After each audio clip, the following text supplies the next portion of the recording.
Welcome back. Confused unrest is a phrase being used to describe the situation in Burundi right now. There are implications for people's lives and for the economy. Analysts say an attempted coup has increased the risk of civil war and ethnic fighting, especially in the capital Bujumbura. It all began when the president, Pierre Nkurunziza, announced he would be seeking a third term in office, with elections coming up next month. Activists say that more than 20 people were killed in the protests that followed. Yesterday, General Godefroid Niyombara said that he had sacked the president for seeking an unconstitutional third term. But today, another general, the head of the army, is saying the coup attempt was foiled and forces loyal to the president are in control. President Nkurunziza's whereabouts are unknown, as he was in Tanzania at the time of the coup yesterday. Well, on the line from London now, we're joined by Robert Besseling, Principal Africa Analyst at HIS Country Risk. Robert, thank you for joining us. How would you describe the situation right now? There are claims, but is it even clear who's in charge right now? Hi, Francis. I think the word confusion or confused situation is exactly right. At the moment, we are struggling to contact people on the ground simply because of the telecoms networks being down and most of the private and national broadcasts having been brought off air today. What we do know is that there has been heavy fighting between loyalists to President Nkurunziza and the coup leaders, especially around key national points like the airport and the national broadcaster. So at the moment, it looks like the loyalist troops have in fact rallied and have staged a resurgence during the course of today. But at the moment, we still don't know where the president is, who is in charge, or in fact even where the coup leaders are. There's a history in Burundi of ethnic tensions, Hutus and Tutsis, the same as Rwanda.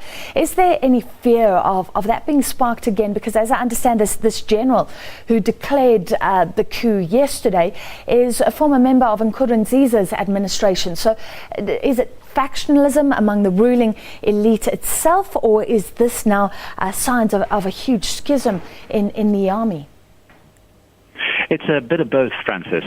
Indeed, the coup leader was a former head of intelligence to President Nkurunziza, and both are in fact ethnic Hutus. But the main fear at the moment is that people will seek to capitalize on the situation to allow these ethnic divisions to resurface.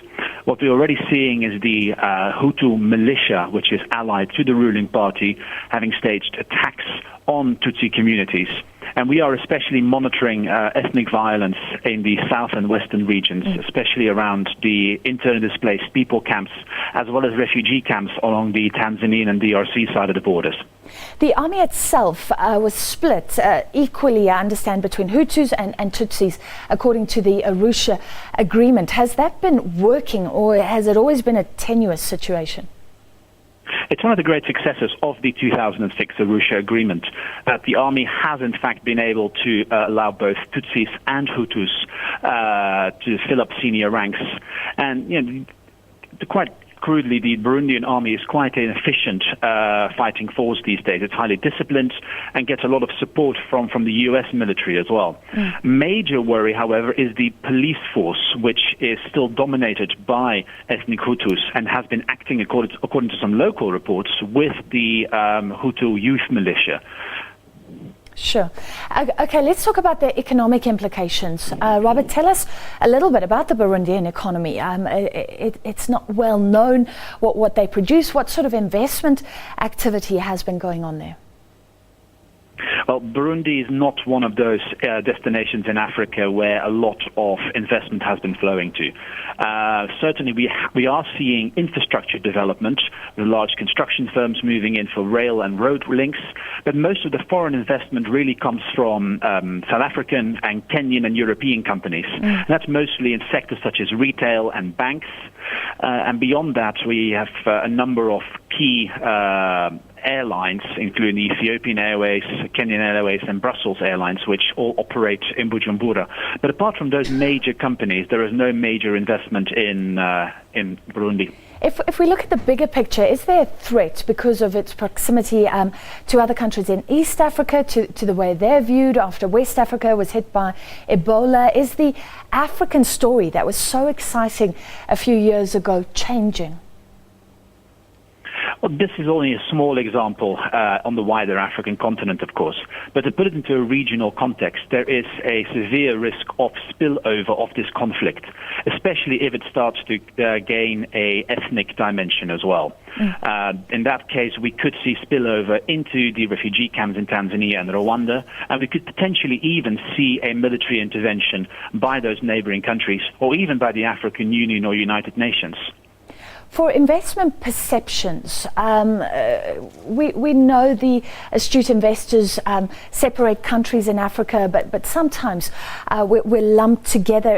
If you look at that area, what should African leaders themselves be saying? Because the East African leaders have condemned the bid yesterday, the coup bid, the AU saying that there should be a restoration to the constitutional order, but surely they should be telling the president also not to push this bid for a third term. We don't want another leader showing a reluctance to step down. Well, yesterday's East African Community Summit really was going to be the climax. And that's the reason why President Nkurunziza left the country to attend this summit, to try and curry favor with regional leaders like Paul Kagame from Rwanda or President Kenyatta from Kenya. Indeed, we've seen the African Union now through Nkosazana Dlamini Zuma condemning the coup, and we've also heard statements from regional leaders, including EAC head Jakaya Kikwete, also condemning the coup. But that's standard practice, really, for any coup that occurs on the African continent. It will always be condemned. At the same time, regional leaders were gearing up to start condemning any third-term attempt by President Nkurunziza. One of the regional leaders who's very much opposed to these power extension plans is Tanzanian President Kikwete. And also, Dlamini Zuma, the AUC chairperson, has also been critical of any attempts by Nkurunziza to stay on and for a third term. So this is everything has essentially been thrown into limbo by yesterday's coup attempt. And what we can tell for sure for now is that the election timetable, which was going to start at the end of this month and then run until August, has been completely thrown into disarray, and so have President Nkurunziza's power extension plans. All right, thank you for your very informed analysis. That was Robert Besseling, Principal Africa Analyst at IHS Country.